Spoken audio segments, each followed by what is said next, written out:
don't know how to start these. Hello, I'm Vivian Asimos, and I'm here with a quick update regarding the research project Playing With Myself, which is all about cosplay and the play with identity within cosplay. So I haven't done a big headlong dive into the research process as of yet. This is for a couple of different reasons. One, and the biggest one probably, is due to the fact that we haven't reached the kind of threshold that I would be comfortable with kind of diving in.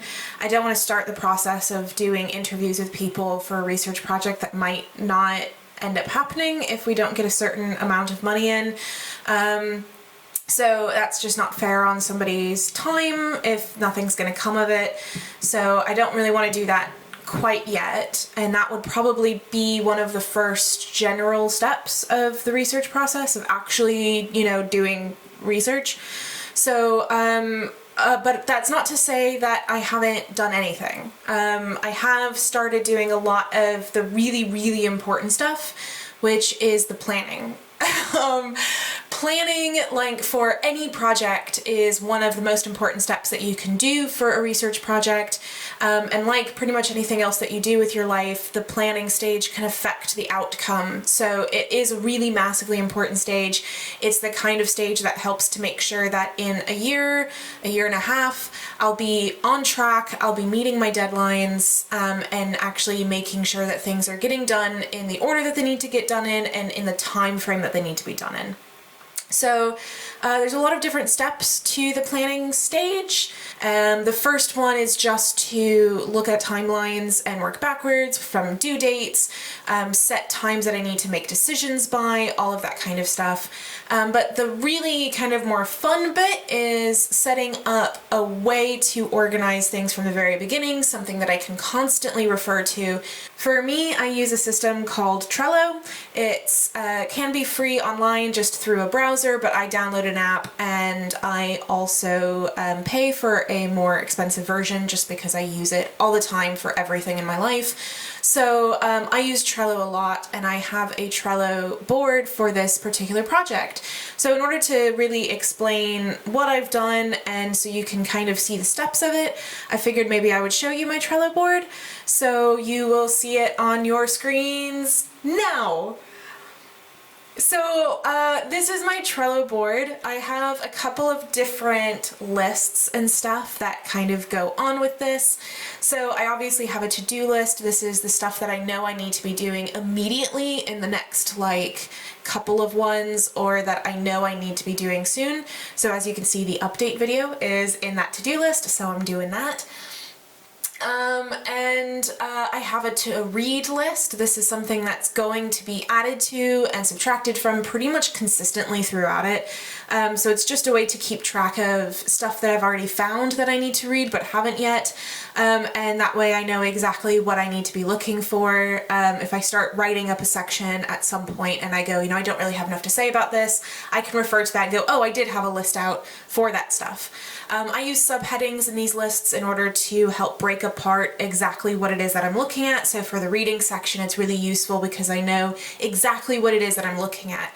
So I have found a couple of extra articles that are about cosplay.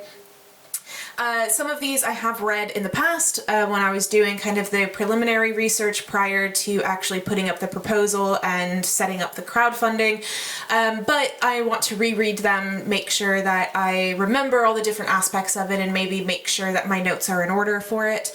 But I do know that I want to look into some other aspects depending on how the conversations go. I know that I'm interested in identity, I know that I'm interested in fandom, and I know that I'm interested in myth performance. So these are three avenues that I think will pop up in conversations with cosplayers, but they might not, which is one of the reasons why I haven't done anything with those sections yet, but it is something that I'm going to start looking into probably as I start the actual interviewing process, so I'll be doing both at the same time. Sources are really important ones to keep track of the things that I found really useful. So as I read articles and I find them as immensely useful, I will move them over to this as really good references that I can use. Obviously not every single little piece that I'm going to reference is going to be in this, but say one of these cosplay articles is so useful and immensely helpful to what I'm going to do, I'm probably going to put it over in that source so that way I can more easily reference it and grab it while I'm actually writing or even doing extra research bits. I am going to be doing fieldwork, as you know, I've stressed that a couple of times. So fieldwork, this list is going to be really important. I have to find some fieldwork locations that I need to do. I've already found a couple.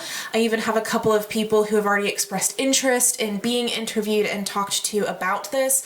So I do have a list going. I haven't put that list up here because I don't want to out anybody, and anonymity in research is really important.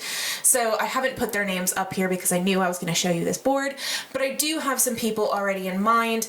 But one of the things that I need to make sure that I get is an ethics sheet. So basically this is a sheet that interviewees will sign that demonstrates that they actually know their rights. It's much more about their rights in regards to the research process than mine. So it's all of the information that they need in order to know what they're able to say yes or no to. Some ethics sheets are very strangely worded. The ones that I particularly had access to during my PhD were very heavy-handed, and so I'm probably going to be writing up my own. So that's work that I need to do, and I need to do that prior to doing any kind of interviewing because, again, my participants need to know how much agency really they have. So these other two lists, not something that I filled out at this moment because they're just not important yet. So this is when I get a little bit further into the research and I start actually writing up a little bit. So the publications sheet is for when I start doing conference papers or journal articles about the research that I'm doing with cosplay. This is where I'm going to throw up some ideas of what I could do for those. So very short writings. The last section is the outline for the actual monograph. So again, that's not something that we're really worried about at this moment. So let's bring you back to me. So that's where I'm at. That's what planning is important for. I know exactly what I need to be doing next. I know how I'm going to be doing it, and I've already made a couple of really important decisions regarding fieldwork. I know that I'm going to be doing fieldwork sooner rather than later. I want to make sure that what cosplayers are telling me are guiding the other parts of my research. I don't want to be coming in with a preconceived notion of what I think is going on, because that can sometimes damage the research. I don't know if that's the right word, but it can really harm the research process because I'm coming in with a preconceived notion that might not fit what my participants see. So I don't want that to change the way that my participants will respond to me. I want them to respond to me as inherently true to themselves and their experience. So I'm going to be doing the fieldwork first. I have, as I said, done a bit of reading beforehand. A lot of the myth stuff, which I'm interested in, I have done in a prior research project, so that's probably why I'm interested in it. But I'm going to try not to look into it as it relates to cosplay until I've started talking to people. I'm going to be talking a lot more about this in the next update video, if there is one, because I think it's really important in order to talk a lot more about the fieldwork decisions. Some of these I have already made, but I'm going to reserve them to talk to you about them in that video, so that way there's a video just kind of all about the planning and the setup for fieldwork that all of that takes into consideration. So yeah, I'm hoping that I get to talk to you guys soon, and obviously feel free to message me, talk to me on social media, on Indiegogo, in emails, in person if I know you, and if I don't know you, try not to just come up and talk to me in person without at least introducing yourself first, and we can have a chat about what's going on and about why decisions are being made if you want to know that, about Trello if you're interested, or about any other planning aspects of it. So yeah, that's it for me. I'm very excited to be getting into this, and I'm hoping that I have a lot more to say to you soon.